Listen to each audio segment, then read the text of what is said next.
అయితే sugar cane crop గురించి గత వీడియోలో అన్నీ తెలియజేసుకున్నాం. ఇందాక సక్సెస్ స్టోరీ కూడా తెలియజేసినాం. అయితే ఈ పర్సన్ వచ్చి అఫ్సర్ గారు అని ఈ Krishnaveni sugar limited field officer Chinnambai మండలానికి సంబంధించి. అయితే ఈయన గారి ద్వారా కంపెనీ నుంచి రైతు సోదరులకు ఈ షుగర్ సంబంధించినటువంటి ఏ రకమైన వివరాలు ఎట్లుంటాయనేది తెలుసుకుందాం. నమస్కారం సార్, నా పేరు అఫ్సర్. నేను ఇక్కడ కొత్తకోటలో ఉన్నటువంటి కృష్ణవేణి షుగర్స్ లిమిటెడ్లో మా కొల్లాపూర్ సెక్షన్, మా పెబ్బేడ్ డివిజన్ కొల్లాపూర్ సెక్షన్లో చిన్నమ్మాయి మండల ప్రాంతానికి సంబంధించి ఫీల్డ్ మ్యాన్గా వ్యవహరిస్తున్నాను. ప్రస్తుతానికి నా పరిధిలో ఒక 120 ఎకరాల చెరుకు సాగు చేయబడుతుంది. ఇందులో ఒక 80 ఎకరాలు కొత్తగా ఈ సంవత్సరం నాటినటువంటి ప్లాంటేషన్ చేసిన ఫీల్డ్ ఉంది. రొటేషన్ క్రాప్లో వచ్చేసి ఒక 40 ఎకరాల వరకు రొటేషన్ క్రాప్ నడుస్తుంది సార్. రెడ్ క్రాప్ ఉంది.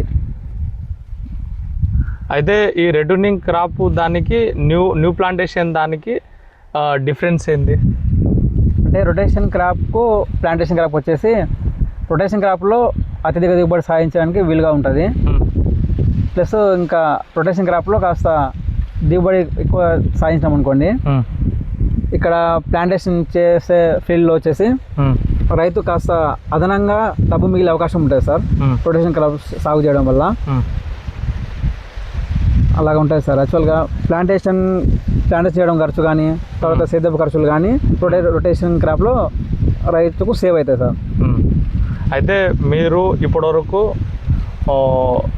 ఫలానా రంగస్వామి గారి గురించి తెలియజేసినాం కదా ఈ గత వీడియోలో.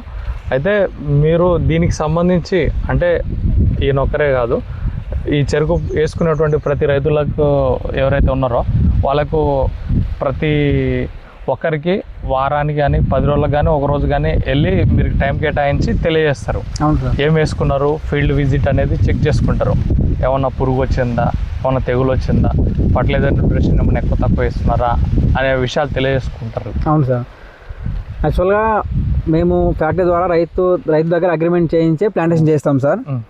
అయితే యాక్చువల్గా మేము వీళ్ళు దున్ని ప్లాంటేషన్ చేస్తున్నప్పటి నుంచి హార్వెస్టింగ్ చేసేంత వరకు నేను, నాతో పాటు నా పై అధికారులు కూడా AO sir, AGM sir, DGM, cane head పై అధికారులు కూడా వస్తూ తరచూ ఫీల్డ్ని పర్యవేక్షిస్తూ రైతులకు ఎప్పటికప్పుడు తగు సలహాలు సూచనలు సంప్రదించి చెప్తూనే ఉంటారు సార్. యాక్చువల్గా ప్రతి సంవత్సరము ఇది బైక్ అగ్రిమెంట్ ద్వారానే రైతు దగ్గర ప్లాంటేషన్ చేయించడం జరుగుతుంది.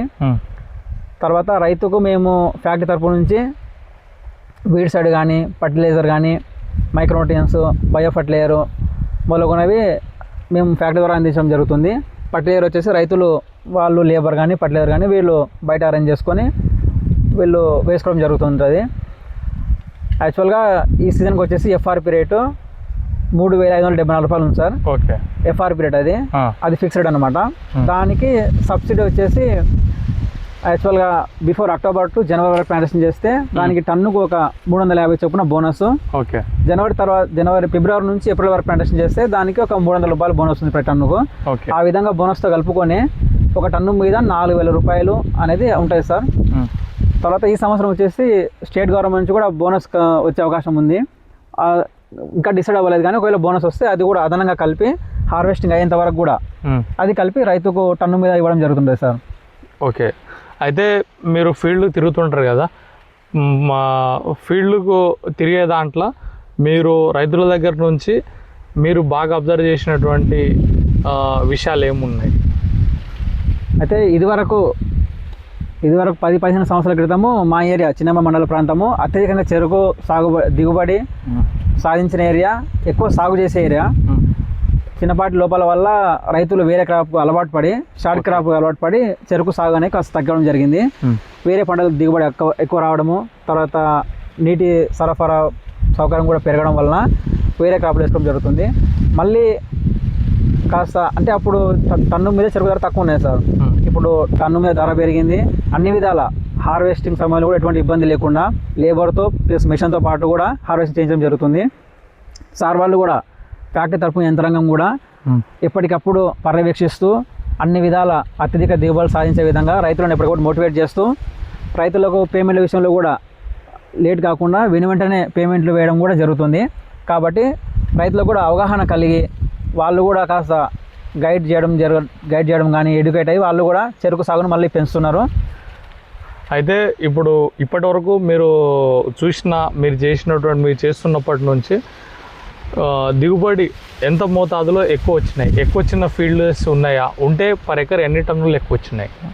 యాక్చువల్గా నేను ఫీల్డ్లో జాయిన్ అయ్యి నేను ఇప్పటికీ 10 months అవుతుంది సార్. ఇదివరకు మా ప్రాంతంలో ఒక ఎకరానికి వచ్చేసి 60 నుంచి 70 టన్నులు తీసినాం.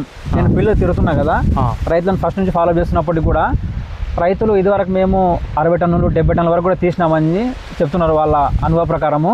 ఇప్పుడు ప్రజెంట్గా మీరు చూస్తున్న ఫీల్డ్ అదే లాస్ట్ ఇయర్ యాక్చువల్గా నేను హార్వెస్టింగ్ సమయం బిఫోర్ హార్వెస్టింగ్ వచ్చిన ఎగ్జాక్ట్లీ.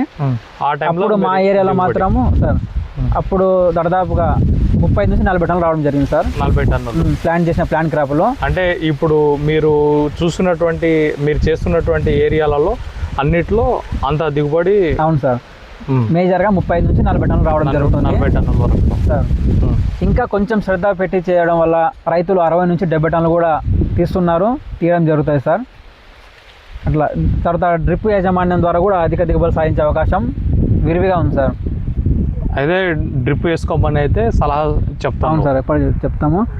తర్వాత మా సార్ వాళ్ళు కూడా కంటిన్యూగా వీక్లీ వన్స్ అన్ని ఏరియాలు చూస్తుంటారు సార్. వాళ్ళు కూడా నా పై అధికారి ఏవో సార్ కూడా వీక్లీ 2-3 సార్లు వచ్చి వాళ్ళు కూడా ఫీల్ చూస్తుంటారు. వాళ్ళు కూడా ఎప్పటికప్పుడు సలహాలు సూచనలు రైతులకు చెప్తూ ఉంటారు సార్. దీంట్లో ఏ పురుగు వస్తుంది, ఏ తెగులు ఉంది సార్ అనేది ఐడెంటిఫికేషన్ చేసి దానికి సంబంధించిన మందులు రాసి ఇవ్వడం కానీ, ఏమన్నా ఫర్టిలైజర్ న్యూట్రిషన్స్ సంబంధించిన తక్కువ ఉంటే వాటికి సంబంధించిన కూడా రాసి ఇవ్వడం కానీ జరుగుతుంది. అవును సార్. ఈ విషయాలన్నిటివి అన్నీ మీరు ఫీల్డ్ అంటే సీడ్లింగ్ వేసుకున్నప్పటి నుంచి హార్వెస్టింగ్ వరకు ఇప్పుడు మీ కృష్ణవేణి చెరుకు షుగర్ లిమిటెడ్ ఏదైతే కంపెనీ ఉందో మీ యాజమాన్యము అబ్జర్వేషన్ చేయడము ప్లస్ మంచి దిగుబడి వచ్చే వరకు వీక్లీ వన్స్ ఎక్కడికైతే వీలవుతుందో అక్కడ వరకు ఆ రైతు వరకు వెళ్ళి చెక్ చేసుకోవడము, దానికి సంబంధించినవన్నీ వాళ్ళ పర్యవేక్షణలో పెట్టుకోవడం అనేది ఎప్పటికప్పుడు జరుగుతుంది. అవును సార్. దిగుబడి వచ్చిన తర్వాత దిగుబడిలో దీనికి సంబంధించిన హార్వెస్ట్ చేసుకున్న తర్వాతనే వాళ్ళకి పేమెంట్ డైరెక్ట్ ఎన్ టైంలో అయిపోతుందా? అవును సార్, అంటే దఫాలుగా పేమెంట్లు అవుతుంటుంది. యాక్చువల్గా వారాంతపు బిల్లు అవుతుంటాయి సార్. హార్వెస్టింగ్ చెరుకు సప్లై ఫ్యాక్టరీకి వెళ్ళిన తర్వాత రైతుకు కోడ్ ఉంటుంది, రైతు కోడ్ అని చెప్పేసి. ఆ కోడ్లో ఆల్రెడీ మాకు ఇంకోటి ICMS అనేవి ఉంటాయి sir, integrated cane management system అని చెప్పేసి.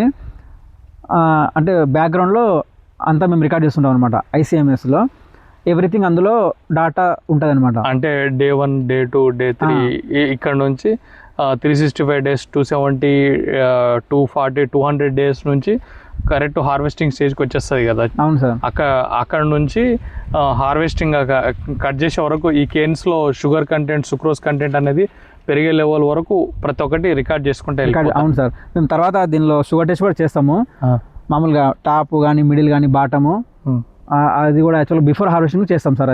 అదే కేన్ సైజు కానీ కేన్ సైజు, అవును, దాంట్లో షుగర్ క్వాంటిటీ అవన్నీ చెక్ చేస్తాం. అవన్నీ చెక్ చేస్తే మళ్ళీ మేము రికార్డ్ ఆఫీస్ సబ్మిట్ చేస్తాం, వాళ్ళు రికార్డ్ చేస్తుంటారు సార్. అట్లా మంచి క్వాంటిటీకి రావడానికి మీ నుంచి మీరు ఎప్పటికప్పుడు రైతు సోదరులకు అందుబాటులోనే ఉంటారు కదా. అవును సార్, తెలియజేయడానికి ఎప్పటికప్పుడు. అవును సార్. దీని కారణంగా రైతు సోదరులకు ఎటువంటి ఇబ్బంది అయితే ఏం లేదు కదా. ఇబ్బందికరమైన పంట కాదు సార్. యాక్చువల్గా ఇది తక్కువ శ్రమ సార్, శ్రమ లేని పంట, యాన్యువల్ క్రాప్. యాక్చువల్గా సంవత్సరం పంట. రైతు సోదరులు తక్కువ షార్ట్ క్రాప్లో అలవాటు పడి చెరుకు సాగు చేయడం తక్కువ చేశారు. ఏంటంటే ఇది సంవత్సరం పంట, కాల పరిమితి ఎక్కువ. ఓకే. తర్వాత శ్రమ తక్కువ సార్, కాస్త దిగుబడి అనుకున్న స్థాయిలో సాధిస్తే మంచి దిగుబడిని సాధించి మంచి డబ్బులు ఆర్జించే అవకాశం విరివిగా ఉంది సార్ రైతులు. చెరుకు సాగు చేసి ఏ రైతును అడిగినా కానీ చెరుకు పంట వల్ల నష్టపోలేని చెప్పి అన్నాడు.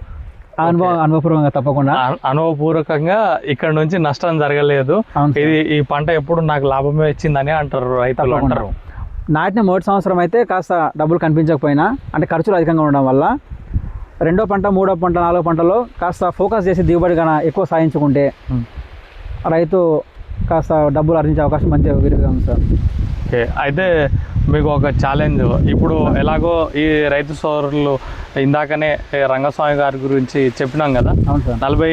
40 క్వింటాలు వచ్చినాయి పర్ ఎకర్, 40 టన్నులు పర్ ఎకర్ చొప్పున వచ్చినాయి అన్నారు కదా. నెక్స్ట్ ఈ ఇయర్ నుంచి దీన్ని ఒక 5 టన్నులు, ఇంకో 5 టన్నులు ఇట్లా పెంచి చూపించగలుగుతారా తప్పకుండా అనేది నేను మీకు ఇస్తున్న ఛాలెంజ్ అనేది. ఎందుకంటే ఈ విధంగా చేయడం వల్ల ఏమవుతుందంటే మనం ఫార్మర్కి అన్ని విధాలుగా సహాయం చేస్తున్న పని కాబట్టి, ఎప్పటికప్పుడు చూసి చేస్తున్నాం కాబట్టి ఈ ఈల్డ్ అనేది కూడా డెవలప్మెంట్ చేస్తే వాళ్ళు కూడా ఇంకా హ్యాపీగా ఫీల్ అవుతారన్న ఉద్దేశంతో తెలియజేస్తున్నాను. ఖచ్చితంగా సార్, మీ ఛాలెంజ్ నేను యాక్సెప్ట్ చేస్తున్నా తప్పకుండా. అంటే రంగస్వామి రైతు కూడా యాక్చువల్గా నెక్స్ట్ ఇయర్ నుంచి డ్రిప్ ఇంప్లిమెంటేషన్ చేస్తామని చెప్తున్నారు. ఓకే, డ్రిప్ ఇంప్లిమెంట్ చేస్తే కంపల్సరీగా 65 నుంచి 70 టన్నులు ప్రతి ఎకరం మీద అది దిగుబడిని ఆర్జించే అవకాశం ఖచ్చితంగా ఉంది సార్. మా సార్లు కూడా డ్రిప్ వల్ల దిగుబడిని సాధించే అవకాశం ఉందని చెప్పేసి వాళ్ళు కూడా చెప్తూనే ఉన్నారు. ఖచ్చితంగా అధిక దిగుబడి తీసే విధంగా ప్రయత్నిస్తాను సార్.